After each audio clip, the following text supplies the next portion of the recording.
Well, hello, everybody, and welcome out to Monday night. Thank you very much for taking some time out of your night to join us. And you know, I don't know if things are like here, like they are there, but I about blew away this afternoon. Like driving, it was like insane. All the Christmas decorations are like this, you know, like the big inflatables are like about to blow away. And I know like most of the Northeast corner seems to be about like that.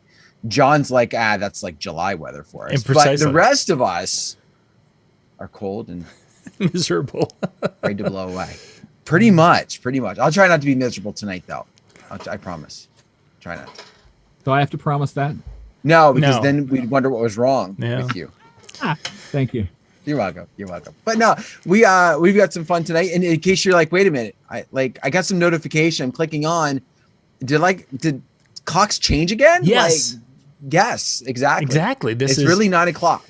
We fell forward. No. We crawled backwards. No. We got slapped and we ended up here. The wind pushed us. The wind pushed us back. That's right. All I know is that I had to put a big giant thing on my whiteboard in the studio. 8 o'clock show. Oh my goodness. No. So this should be good. John, you said you're going to talk about this, and MJ is going to wrap us up in 5 minutes. This might be our shortest show ever. Could be. We'll figure out a way to make we may have to stretch the beginning. All right. See, I suggested, John, tell them what we're talking about, and then I'll tell them what I suggested. So I wanted to talk tonight a little bit about some things you need to know when it comes to switching your DJ software. A lot of us have started with one, and we get to that point where we've heard people talking about a different one. Well, there's some little nuances, and should you, shouldn't you? What's there to know? What could be some of the pitfalls that are advantages? So that was kind of the idea for tonight's show, to be able to dig into that just a little bit. Then I realized for most of you, once you hit Megaseg, there's really nothing any better. So you're just going to stay there. I should have known better. Now you guys can give that answer, and then we'll pretty much be wrapping up the show. I'll get the ending credits ready to go, guys. Go ahead. I simply said to answer this thing about software, there were 3 simple steps. Buy the software, install the software, use the software. But these guys want to go into more detail, so I'm along for the ride. Yeah, we're going to maybe add a 4th step. Yeah, or 5th.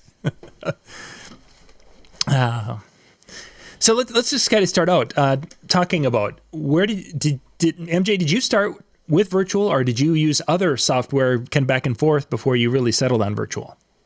Well, back when I was a kid, they didn't have software. Well, yeah, they had rock. It was all medium and mushy. We didn't get I can do a whole episode on that if you want me to. Mushy software, we called it. Mushy software. Yeah. No, my first exposure to software was around 2000-ish. It was PC DJ Red. My friend John had it. He said, you got to come up to the studio, try this out. And I've been tried it out for like a half an hour. I'm like, this is the dumbest thing. I'll never use that. It was back then. You understand, it was very new, so it was a little bit of a latency from when you pressed it, and I really didn't like that. That's pretty much all it was. And I held off until 2010. So I was a very late adopter to this, and when I did, I tried them all. I knew I wanted something that was versatile because I said, well, maybe I might do karaoke. Well, maybe I might do video. I want that option. Maybe I might do this. So I started trying everything. Everybody who watches the show knows that I love virtual. I at first did not like Virtual 6. Hated it. I said, this is dumb. This is broke. Tried Serato. Tried Tractor. I really tried to like Tractor a lot. You didn't try Megaseg, though. No, never heard. I honestly have never heard of that until John. I met John. I didn't know such a thing exists, and I still wonder why it does. The sheltered life you lived. But I did not like several of them. I mean, I was like, yeah, everybody uses Serato, but back then it didn't do video right. I don't even know if it did video in 2010. I'm not sure. You had to use like Mix Emergency. Yeah, there's something like that. A side thing. All right. Still, you still have to use Mix Emergency. Well, you kind of can use their video thing, but it doesn't do much. But it wasn't until I went to the expo and they gave away a free copy of Virtual 7 and, a test copy, and that's what hooked me. So that's how I got hooked. I'm like, this does everything I want it to. It's solid. It's reliable. This is it. And that's what I jumped on there. Dan, how about yourself? So my first attempt to go software was using virtual vinyl, which I don't know if either of you have heard of that one. That one was kind of, it falls under the virtual DJ flagship like company. And I think it was like their attempt to do what Serato was doing, because it came with the little box, and it would read time code for you, and it would respond to the software.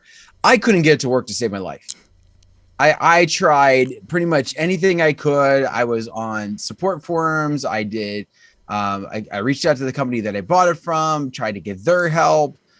Nothing finally worked. And finally, the company that I bought it from did let me return it, which was like a big no-no, because you bought the software and you can't return software, whatever.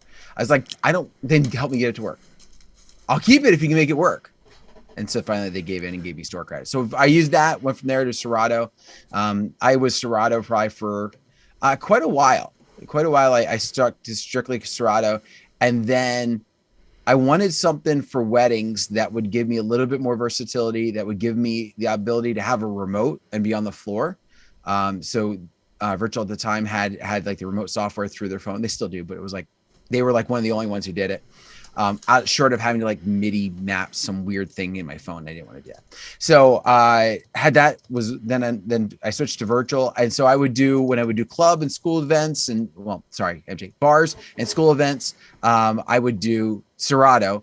And when I was doing weddings, I was doing virtual. So I went back and forth for the longest time, and probably wasn't until probably the last 2-3 years, I finally really just stayed with virtual. It was too much to try and keep up both organizations the way I wanted it, like the file organization. I didn't try any others. I didn't care to. Oh, actually, I take it back. I use the DJ app from Algorithm for when I'm doing ceremonies, but that's it. Yeah, I've never actually performed a whole show and actually utilizing anything with DJ as far as the mixing and such. But I have done whole shows where I have loaded it up with and set it on the playlist when it was possible in whatever version that was, 10 years ago. One of the earlier versions, I went through and I set up 120 songs in an iTunes playlist. And at that time, it would actually play the songs from an iTunes playlist. And so I used that. Obviously, I use Megaseg because I'm a Mac person. That was one of the first Mac softwares that were out there outside of iTunes. For performing. So that was what I used. And then after we started talking about virtual DJ and MJ showed me some things with that, that's where I've gone to, and I haven't touched the others. I've used Spotify's playing capability more than I've played anything short of virtual. But going back to, the early, you mentioned the early stuff there, and still to go back to DJ Power when we first saw that in Las Vegas in the late 90s, and then this lunchbox type computer system, and we looked at that, and it didn't seem, computers at that time, I just didn't feel confident that they were going to be able to do anything consistently without glitches and issues. And then the cost of these systems, when they're wanting $15,000 for a computer with the software built into it, and just didn't seem realistic to be an option at the time. While many DJs jumped on it, I just wasn't going to. So took a little time, but here we are. I can actually, do a mix in virtual. I put the song over here and the song over here and click auto mix. It's beautiful. Beautiful. He's messing with you, because if you put one here and you put one here and you hit the auto mix, it doesn't go back and forth in virtual. So don't try and lie to us. The button I MIDI mapped for him does. Oh. See. Press the button, load the song, play. Press the button, fade out, load the song to a specific cue point, play. Press the button, load the song to a specific cue point, play. See all that? Yeah, but you have to keep pressing the button.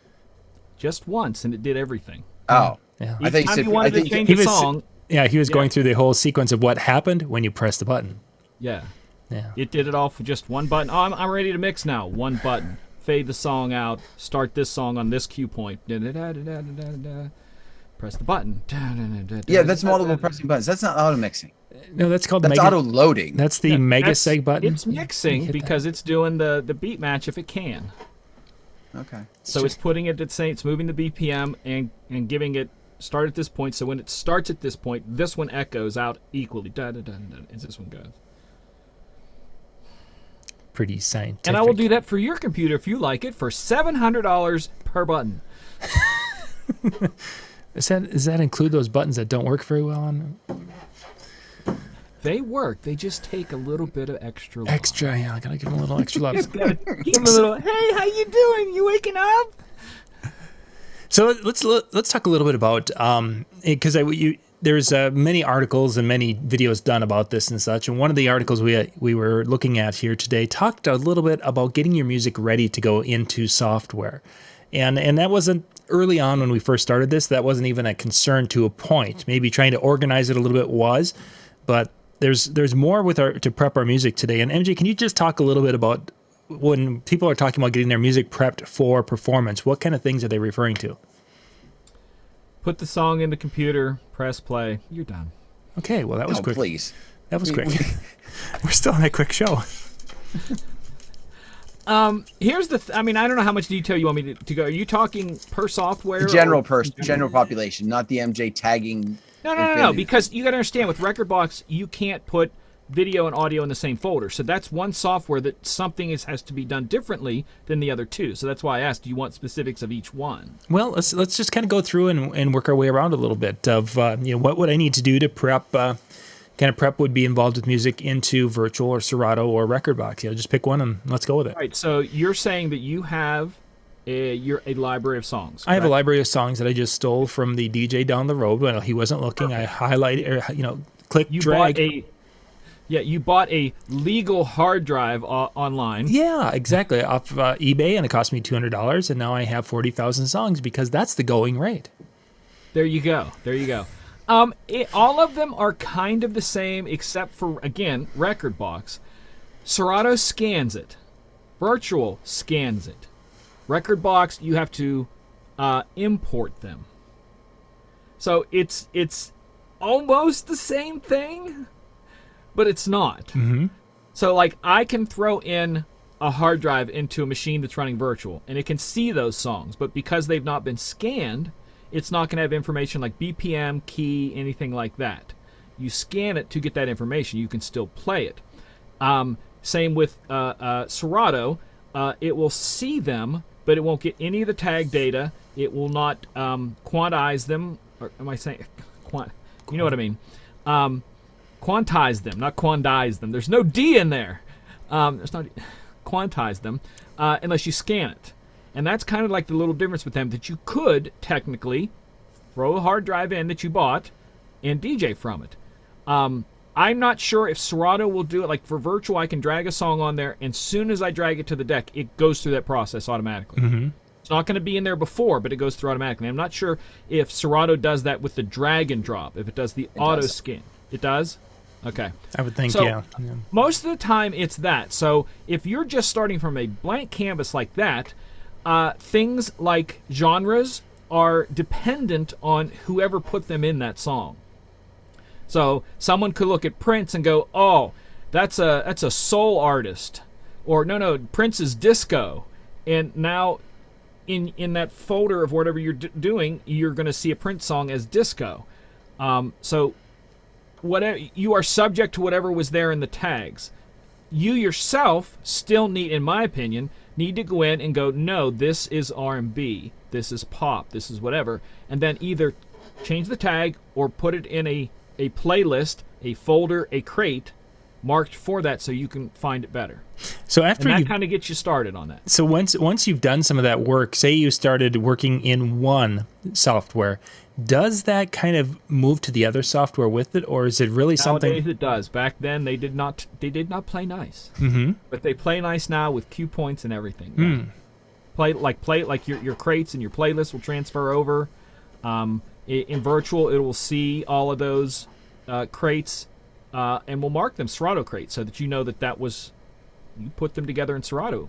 So if you're like, oh, I'm using this at a wedding, I know in my Serato crate it was this, and then you can find it that way. In fact, one of the new things Virtual did was giving you a chance to search just the crates. So now you can say, I know it was a crate from wedding in December, and there's a search now that you can search separate from songs for specific crates. So if I know it's a wedding, it says wedding September, and it'll only then show you wedding September, and that'll shorten that out a little bit. But aside from someone physically doing that, so if you got that hard drive and did nothing with it, you are subject to whatever the other person did. Same even with Record Box. Most Record Box guys don't folder them, they crate them. So that means the main folder of music, everything's in one spot. So instead of an actual folder hierarchy like we know in Windows, a lot of guys don't use. They put them all in there and then they crate them. So it's a little bit different. Personal choice when it comes to that. But you could, if you had to, plug that in and make a living first night just by if you knew songs and were able to type in song names and stuff. Did that answer it? Yeah, we're doing well. So let's talk a little bit about the scanning. You mentioned it, of course, that there's different scanning. I've heard people talk about that they set it up and they've done some scanning and it's taken time, quite a bit of time. Some people have talked about it taking the whole week. Is that very common, or is that just a virtual thing that I'm hearing? No, depending on what you have, they all scan about the same speed. Your scanning speed is also going to determine about how many, what's that called? Cores of your processor. So if you have 6 cores, there's a good chance you're going to be able to do 5 songs at a time because your machine is going to be running 1 core that's running the software. So it might 1 or 2 cores running that, and then the remainder can scan. So you will see as you scan them 4 at a time if you have a 6 core because it's using the other 2 to run it. And it will go through that way. So that's going to be speeding it up, how much RAM you have and how much how much power is in those cores and strings to the speed that it's going to scan them. Sure. But it does take time. I mean, there's no doubt about it. You have to kind of commit to it. At least with Virtual, I don't know, Serato, Dan, you can help me with this, that there are levels that you can scan in Virtual to where you can just do a single scan, and the single scan will just do the waveform key and BPM. And then another one will scan, because it does multiple scans at a time. The second scan is downbeat markers, and the third scan is a minor, not a full. Again, you can set that temporary or full for the stems. So if you do all 3 scans in Virtual, that takes some time. But you could just do a simple scan where it doesn't scan anything, but just check for the BPM, and it'll look at the key as it scans through and like that. Dan, is that kind of like Serato does kind of like that? Can you adjust what you scan, or does it just scan it? I've never attempted to adjust even within Virtual, so I'm going to assume I'm going to plead the fifth. I don't have no idea here. Anybody in the chat want to throw that in? Let us know on that. Again, it's a little different for Record Box, and I know there's other ones out there. There's Tractor, there's Algorithm. I've not spent much time with Algorithm scanning tracks, so I don't know how it works. It is pretty automated, so it reads through it pretty nicely from what little bit that I've done, but I've not done a whole library that way. So there's still time that you have to involve in it, no matter what you're doing, because it's a computer, and especially if you have an older computer with maybe just like 4 cores or a 2-core processor, man, that's going to take you a long time. And that's one of the things. No matter what you have, it takes time, just because the sheer number of songs. And I think that's one of the things that a lot of people kind of get surprised by. They're like, oh, I need to scan. I need to scan my hard drive. One of the things that you want to get in a habit of after that initial time, you don't need to go back and rescan everything.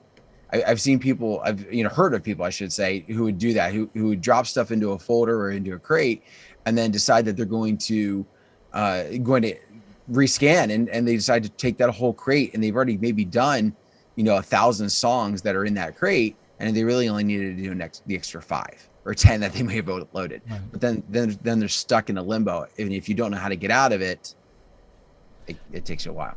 I probably should also say there are other stuff to it, like especially with Virtual, they do a thing called recurse, and recurse doesn't scan the track. It looks at the tags and stuff of it. So you're recursing, you're grabbing names and tags. so that when you do a search, it's for that. So you're not actually scanning the track for waveforms, tone, beat, nothing. So the recurse is separate from all of that. There was one more thing Dan mentioned there about double scanning. Oh, you can also set your scans to scan only new stuff, and you can do a scan in virtual for just tags. Refresh the tags, because what it does is if I throw a song in there with tags, it will read those tags. It will never look at those tags again, even if I go in and change them, unless I scan the tags. And scanning tag doesn't take long at all. But if I go in and change the tag, the thing is still going to read it from the original tag the first time it scanned it, because that's all it does. So there are a lot of levels to stuff depending on what you do. Like I said, if you just got a hard drive and you want to jump into it, you can skag tans. Yeah, sure, skag 10. Scan tags, recurse, and get away with it like that. And then when you load the song, then it'll read all that other stuff. So if you think you can get away with it like that, you can. Especially with Virtual's play count, Serato's play count, after a couple nights of DJing, you can just go in and redo all the stuff that you've already done to make it like you want it. Look at play counts. But there's involved in it. In most of them, like I said, if you switch from, because we're talking about switching softwares, most of them read. I have no experience on Tractor and Algorithm to see how they read other stuff, but from what I read about them, they do read it well. But again, it's not something that I could say it's happened. So Dan, when you were utilizing both Virtual and Serato at a period of time, what kind of differences were you seeing when it came to using the two? Were they very similar, or was there nuances between the two that kept you using one over the other for a different application? So at the time, this is probably Virtual DJ 7 and 8. I think was probably the biggest ones, and 8 was where they 8 was the new build, right? That was where they rebuilt. Mm-hmm. So I think it was probably more 7. What kept me going back and forth was at the time I was doing maybe some light mixing at weddings, but other than mainly fades, I wasn't really doing a whole lot of BPM type of stuff within it. So I found that I was able to mix better, at least in my mind, with Serato because of the different color waveforms, the way that they were showing up within the system. So and this was probably maybe just me being inexperienced with Virtual or not taking the time to really dig into it the way that I should. But Serato would have the waveforms that were going, and you could set where you want it. Like if you could set them to, did you want them horizontal or did you want them vertical? And so I always had mine running vertical, and it was right there in the middle, and I could visually mix everything without even necessarily headphones. And I was able to match a lot better. I was able to see which one was off, which one was going faster, which one was going slower. With Virtual, they weren't like this. They were more on top of each other, like faded. One would be faded, one would be out, and so it was harder for me to see visually which one was off and which one was on, and sometimes I could tell, and I wasn't doing a split queue, so I was trying to figure out, okay, which one's off, and I just didn't like that feeling of not being able to instantly grab it. Oh, it's this track, and let me just nudge it back, or let me nudge it forward. I didn't like that feeling, and so I just didn't feel real confident in what I was doing mixing. So when I was in what I would consider a more mix heavy environment, I was using Serato, and when I was in, I just need to play and I need to make sure I have something that's consistent, I was using Virtual. And like I said, with the auto mix and that remote option, that's what kept me using Virtual at weddings. Sure. The overlay would have had to have been 6. I think it was 7 too. 7? Because I don't think I was using it in 6. I can show you pictures of 7 that have both, because that's what I started with before. Was that an option to select a different, was up or down or up and down or both? You could have this and this running at the same time. Because I remember having both of them running, because they call the one that goes up and down, they call that a scratch wave, and the other one is a visual wave. And I remember a friend coming up and going, "That's really busy." I'm like, "Well, I can shut one off if you want." Because you can pick one or the other, but that was 7. Okay. Yeah. So I didn't remember using it at 6 though, but I guess I probably did. Or you just didn't know it could change on 7. That's what everybody gets into it and go, "Oh, I didn't know you could do that." Mm-hmm. Yeah. Well, and that very well might have been the case, but also the difference at the time, the difference also in the color waveforms. Like I will say that was one thing I've not messed with virtuals, you know, the ability to change colors on it, because I know you can do that now. But at the time, that was one of the things that was really strong with Serato. Like the snares were like a bright white, and you could really see the pops of the sounds, so that when you're mixing, if you weren't hearing it exactly, you could still see it just as plain as day, to the point that if you weren't using headphones, you probably could still pull it off seamlessly. And I'm sure I know there are some that do. And I just didn't feel that way with virtual at the time. Now I've gotten to the point where the new setups, I run them on top of each other. I don't run them vertically.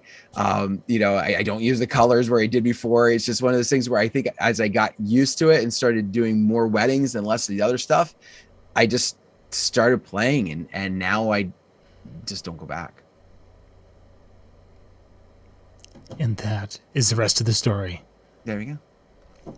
How did you manage your music library, Dan, during that time when you were kind of flipping back and forth between the two? Did you have to and tagging twice, or what did you find yourself doing? So I don't tag beyond what is the default tag. Okay. I don't mess with that at all. And MJ's like, I hate you. You do what you want to, because I'm going to play the songs faster. That's all. Please don't tag them, because I know I'm going to get the job then, because I'll find it. But you would search for things way differently than what I do. And you have a different, your mentality that we've talked long and hard about. How you tag names is different, but you could make it whatever you want to search the way you want. So if you wanted to strangely name something, you could. That's the only advantage. You can do what you want. I choose to do stuff weird. Like, I'll tell everybody right now what I do, and there's people going to be mad at me. To me, hip-hop died the first day that Lil Wayne picked up a mic. So there is no hip-hop in my computer after Lil Wayne. It's all urban pop, urban dance, urban this. Before that, it's hip-hop. Okay, so to the question, what I did was I was doing a lot of it was within Serato. I just had all my crates, and I would, you know, I had I DJ intros. I had what? Crates or folders, just to clarify. Serato is crates. So they weren't folded in the hierarchy system. They were created Serato is separate. crates. No, I'm making sure, yeah, so that they know that. Yeah. Yes, yeah. To my understanding, there's no folder system within Serato. Correct. Okay. You can kind of look at it, but I don't think it's searchable, if I'm correct, right? I think you can click on it and it brings it up in there, but it's non-searchable. It's above the thing.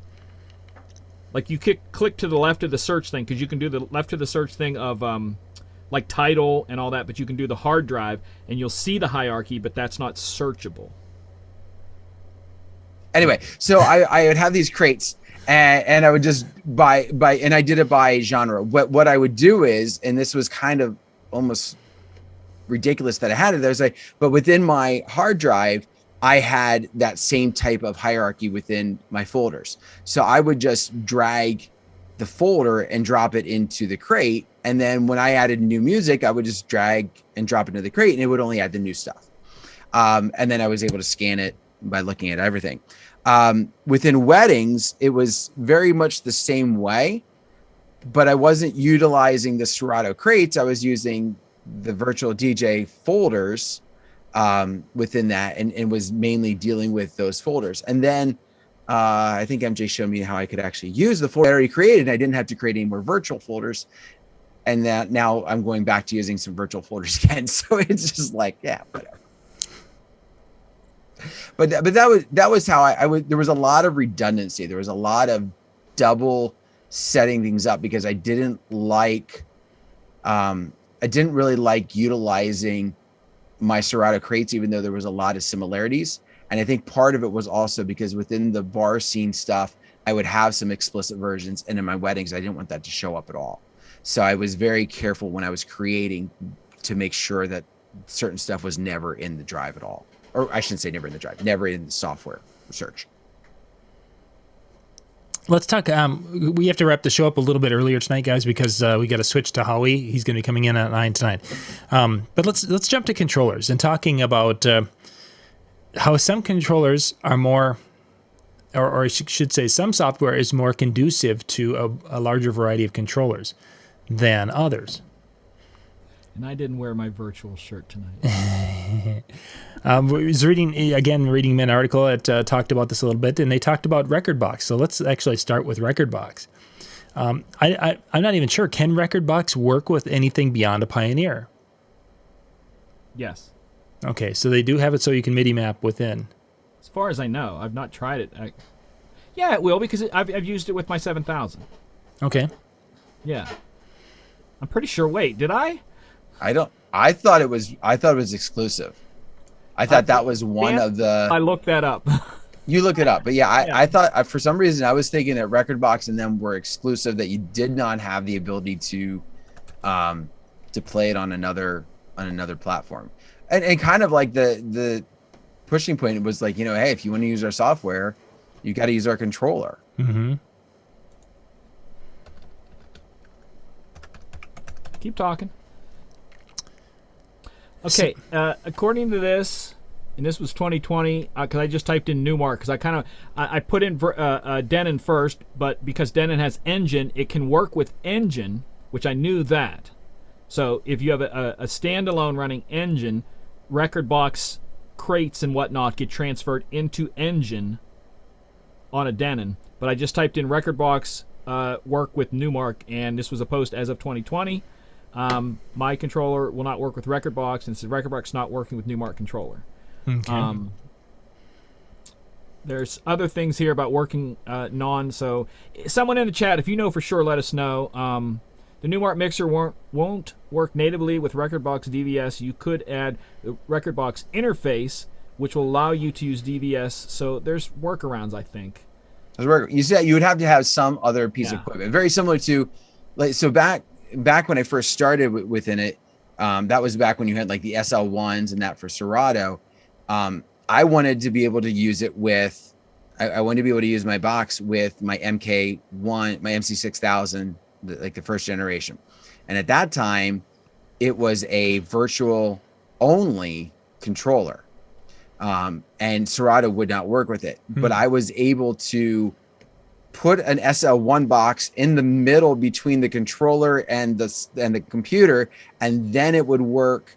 It was a pain to try and set this up, but it was what I had to do, like, because I didn't want to use virtual. I wanted to use Serato at that time, and so I had to like jump through these hoops to be able to get it to work, and fortunately I was, and so I found it very funny that when they went to the MK2, and I'm sure it was all some money deal that caused us to happen, but when they went to the MK2, then that was when Serato became the natural one for the controller.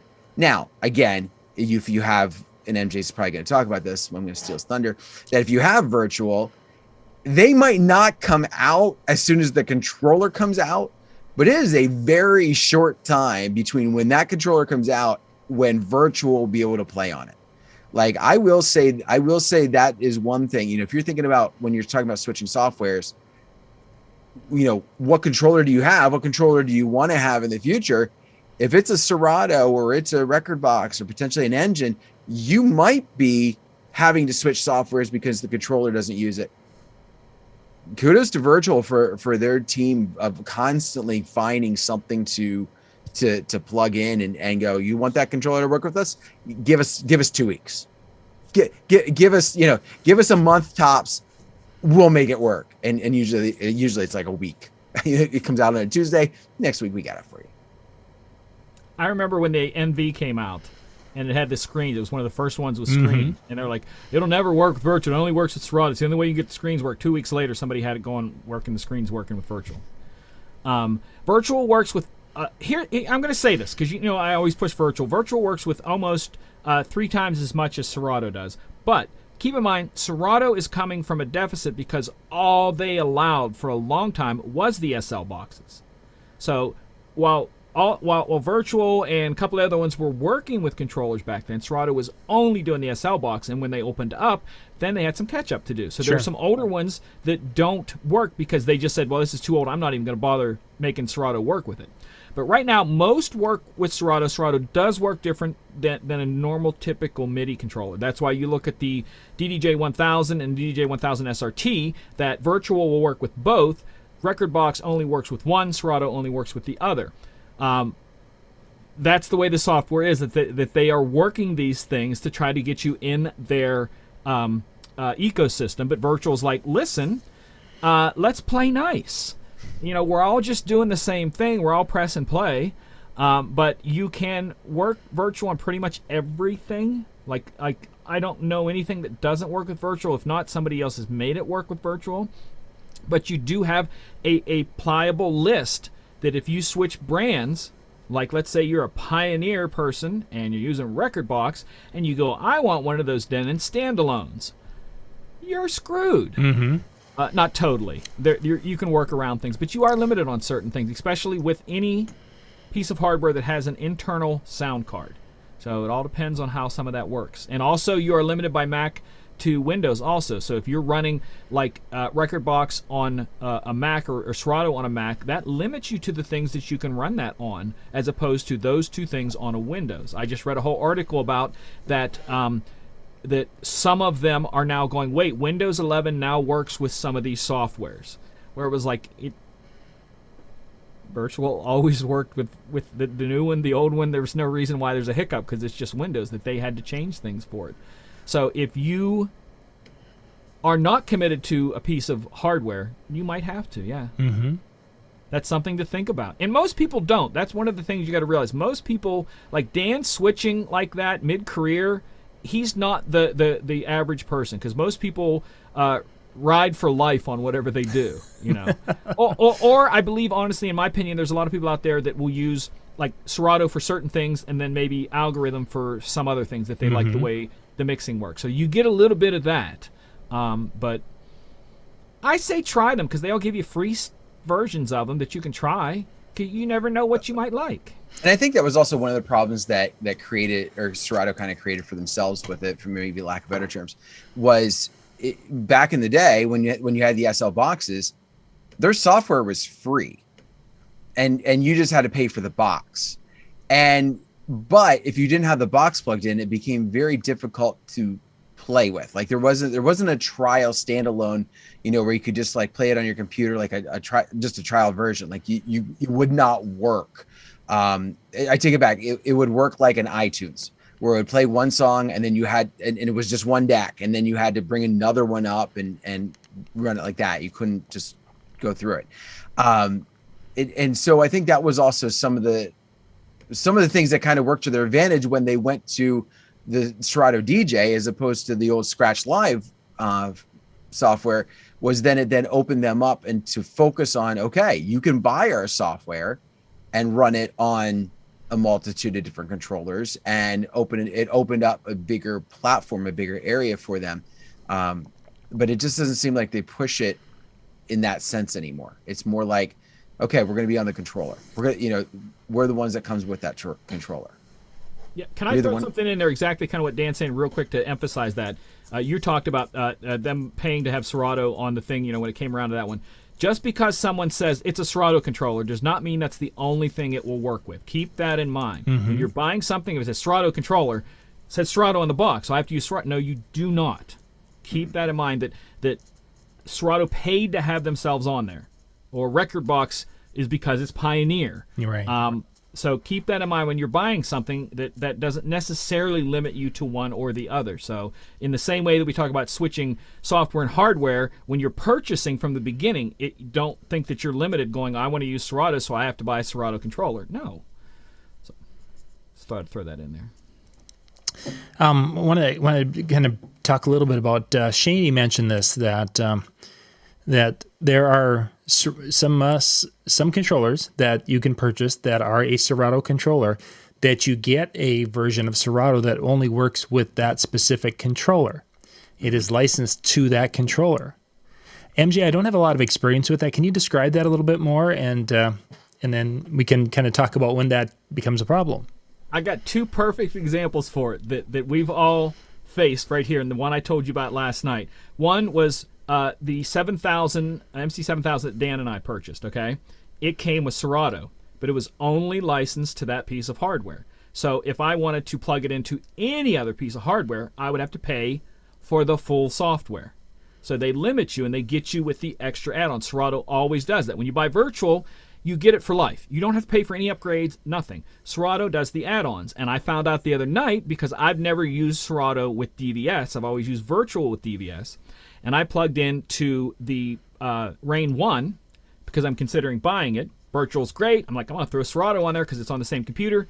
Came up, you need DVS to run this. So I have to pay extra. And I was even reading on forums today that it will when you buy that one, they give you Serato, but you literally have to pay $10 extra for the DVS on the software that you got with that controller to work on that controller.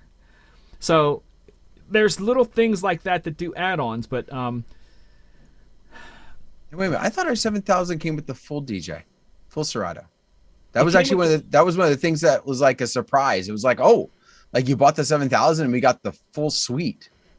No, because I had to buy extra to go past that. I didn't. You may have had it and didn't know you had it, maybe.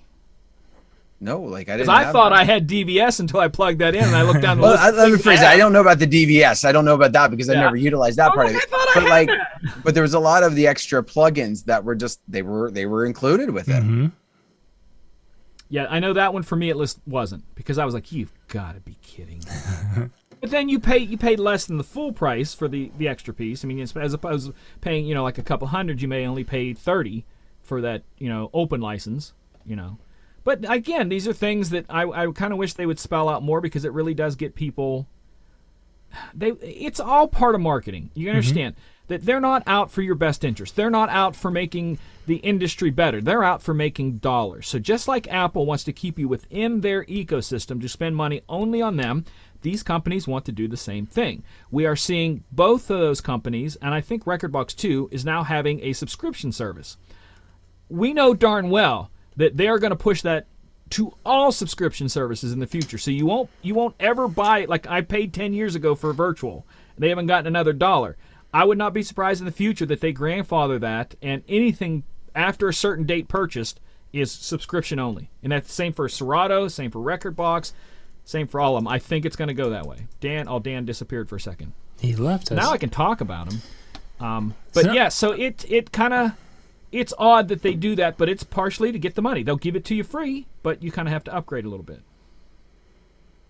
Someone there talks about important for DJs to understand the ecosystem, software, and hardware compatibility.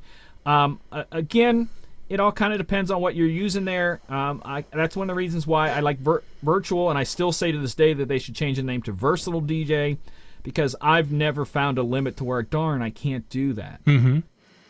I thought it was funny that I plugged into that Rain 1 and just went to town, and then I want to see what it's like on Serato, and went, well, I can't even do that. Big giant cannot use unless. Sorry.